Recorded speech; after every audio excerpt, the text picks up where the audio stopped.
Ok, c'est parti pour une très belle démonstration de Libramatch. Donc, on peut importer des données au format Excel, au format CSV. On peut aussi tester avec des datas aléatoires. Donc là, par exemple, je vais prendre 17 paires. Hop, c'est parti. On a nos données. On a éventuellement une liste d'attente dans laquelle on va pouvoir mettre des joueurs, les enlever de la liste d'attente, etc. Donc, avec 17 paires, le système nous propose 4 poules de 4 avec une tête de série qui a déjà été déterminée en fonction du poids de la paire. Si on veut changer cette organisation-là, hein, on a une petite tête qui nous dit, bah voilà, on va pouvoir le faire à l'écran suivant. Ok, on passe à l'écran suivant. Et à l'écran suivant, on a tous les scénarios possibles pour 17 paires. Donc il y en a un paquet. Hein. Je ne suis pas sûr que tout le monde savait tous les scénarios qu'on pouvait faire avec 17 paires. Donc en fonction de sa gestion interne, on peut choisir que des poules de 3. Donc pour les poules de 3, il n'y a qu'une option. C'est 5 poules de 3 pour 17 paires. Hein, 5 poules de 3 et de tête de série. Et si on veut que des poules de 4, on a un peu plus de choix. Voilà, on peut par exemple prendre 3 poules de 4 et 5 têtes de série. Alors ça fera moins de matchs, moins de matchs de poules, ça fera 18 matchs de poules. Donc ça peut être une option stratégique que vous pouvez choisir. Voilà, on passe ensuite à l'écran suivant. Alors là, on va choisir comment on ventile les paires dans les poules. On peut le faire soit avec la méthode du serpentin, soit avec le tirage au sort par niveau. Donc le tirage par chapeau ou par niveau. Bon bah là il y a une aide qui explique comment c'est fait. Je ne vais pas vous l'apprendre si vous êtes juge arbitre de padel, mais je sais qu'il y en a qui aiment bien la méthode du serpentin. Donc là il y a une aide qui explique comment c'est fait. Voilà, vous avez aussi une aide sur l'ordre des matchs qu'on peut choisir. Donc soit la méthode de Berger, qui est celle qui est recommandée par la fédération, ou encore un tableau de classement avec le vainqueur du premier match contre le perdant du deuxième, et le perdant du premier contre le vainqueur du deuxième, etc. On appelle aussi poule à progression. Voilà. Et on a la possibilité de laisser saisir les scores par les joueurs, donc par les joueurs et par le juge arbitre. Donc je sais qu'il y en a pas mal qui n'aiment pas ça. Moi, je pense que c'est l'avenir. Donc là, bah, je vais le choisir. On va regarder ce que ça donne. Donc soit donc les joueurs pourront saisir leur score, le juge arbitre aussi. Donc on a nos poules de départ qui ont déjà donc été faites par le système. On a donc nos 3 poules de départ qui sont faites. Si pour une raison X, par exemple, il y a quelqu'un qui est absent, bah, vous pouvez le supprimer à cet endroit-là. Si vous en supprimez un deuxième, le système peut rééquilibrer les poules, c'est-à-dire qu'il va balancer un absent dans une autre poule et prendre un présent dans celle-ci, de façon à équilibrer, qu'il n'y ait pas deux absents dans la même poule. Hein. Bon, là, j'ai annulé, mais c'était... on va le faire, tiens, on va le faire. Hop, hop, et je rééquilibre. Hop, et voilà. Donc le système a bien mis un absent dans chaque poule pour éviter d'avoir une poule trop déséquilibrée. Ok, je vais le remettre. Si on veut, on peut échanger une paire avec une autre. Donc en fait, le système est très très souple. Donc c'est ce que vous faisiez avant avec papier crayon ou avec Excel ou même avec Word. J'en ai connu qui faisaient ça avec Word. Vous pouvez très bien le faire à cet endroit-là. Vous pouvez donner un nom à un terrain. Donc là, je vais mettre terrain alpha par exemple. Voilà. Hop. Et puis ensuite, on va choisir le format de saisie score. Donc là, on va prendre un set gagnant. On met ce qu'on veut. Donc là, on va prendre par exemple 9 jeux. Et on va générer les matchs. Voilà. Donc tous les matchs sont générés. On peut imprimer, si on le souhaite, les poules pour les afficher. Mais enfin, c'est pas très écologique. Voilà. Donc là, on a nos matchs qui sont faits pour toutes les poules. Et on peut saisir les matchs comme ça. Donc là, on va dire par exemple que c'est Travers Adrien et Noémie qui ont gagné. Donc si je mets 9, le curseur passe automatiquement de l'autre côté. Et là, je mets ce que je veux et je valide. Je peux également ici mettre quelque chose comme 10. À ce moment-là, le système détecte automatiquement que c'est un tie-break et il va me demander quel est le score du tie-break. Donc là, l'équipe Roux Marie, elle a gagné 12. Et si elle a gagné 12, c'est forcément 10 pour les perdants. Donc le système a une aide à la saisie qui est quand même assez fabuleuse. Voilà, on retrouve ici les scores. On a la possibilité, donc moi je l'ai paramétré comme ça, que les matchs soient saisis par les joueurs. Alors, il faut que je retrouve, faut que je puisse tester ça. Comment je vais tester ça avec Blanc-Michel? Faut que je le trouve, Blanc-Michel. Tac, tac, tac, dans ma liste. Est-ce que je l'ai dans ma liste? Blanc-Michel, tac, tac, tac, tac, tac, tac, tac. Non, mais là, je suis sur l'écran d'à côté, je le vois pas. Ça prend trop de temps.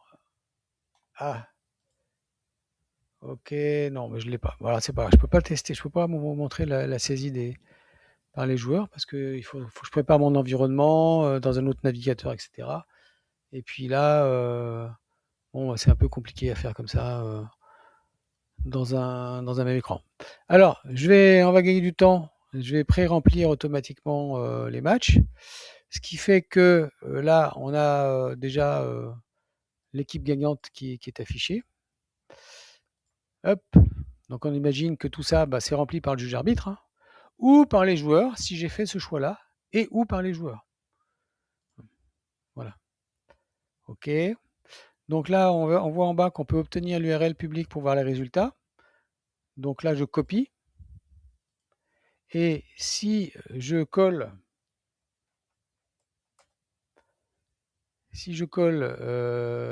l'URL public, qu'est-ce que je vois? Je vois tous les matchs qui défilent avec les résultats.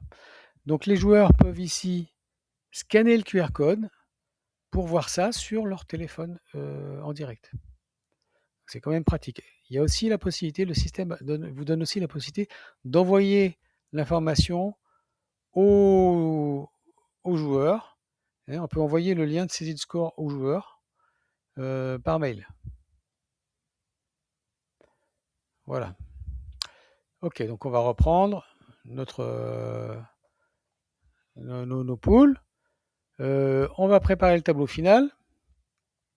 Tableau final, donc on a 8 joueurs qui vont arriver en quart de finale. Donc on va avoir 3 sélectionnés et nos 5 têtes de série qui sont là. Si jamais une tête de série ne se présente pas, on va devoir faire un tirage au hasard sur les deuxièmes. Donc là, on a nos 3 poules. Et on va dire qu'il y a même 2 têtes de série qui ne sont pas venues. Allez.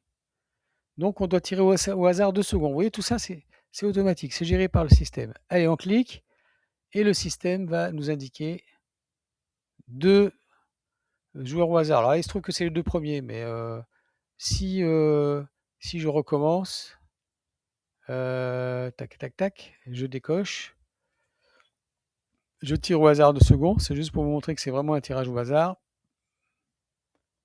Bon, sur 3, pas de bol, ça retombe sur les 2 premiers. Enfin, sur 3 joueurs, c'est un peu normal. Qu'on puisse difficilement avoir une grosse variété. Moi, je ne vais pas trop rester là-dessus. Maintenant, on va créer le tableau final. On a donc nos 8 joueurs. Là, on a un petit récap dans lesquels on a nos têtes de série avec les petites têtes couronnées et nos joueurs qui sont qualifiés. Donc là, pareil, on peut changer le nom du terrain. On va aller sur la saisie des résultats. Alors, la saisie des résultats, on a donc les quarts de finale, les demi-finales, la finale, les matchs pour la 3e, 4e place et le tableau miroir. Voilà. Donc là, je vais rentrer directement avec mon application les scores, parce que sinon c'est un peu fastidieux.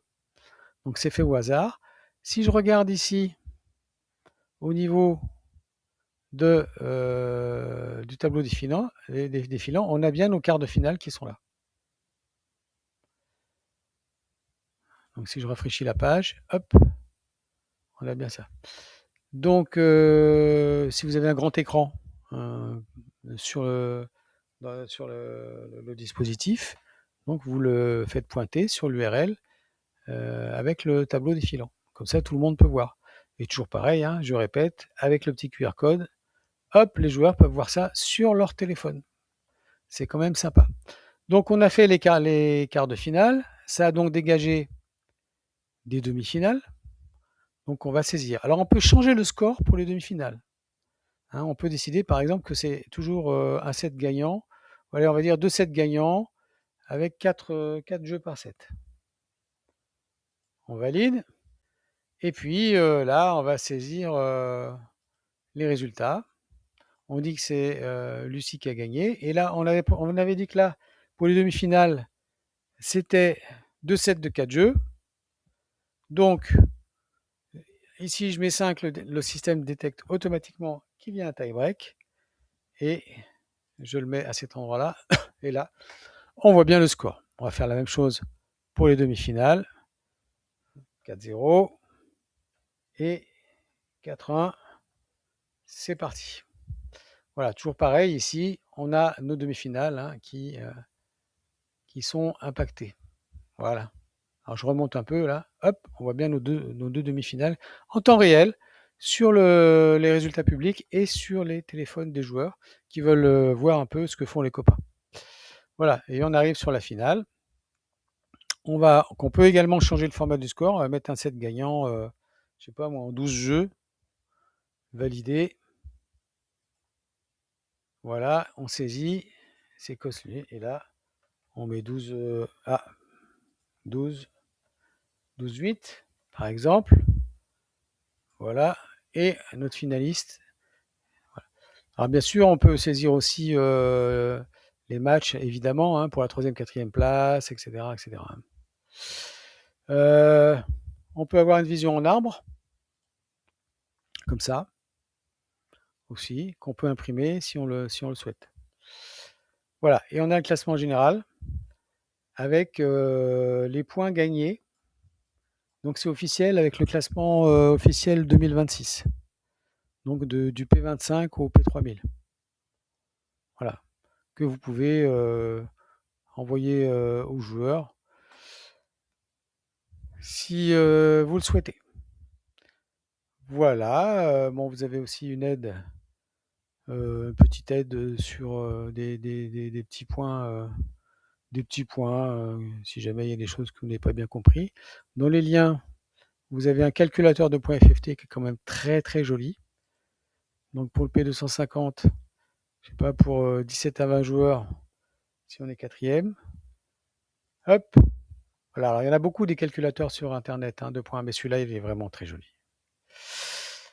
Ok, alors au niveau des... Sinon, vous avez un petit jeu, c'est tout nouveau, c'est tout frais.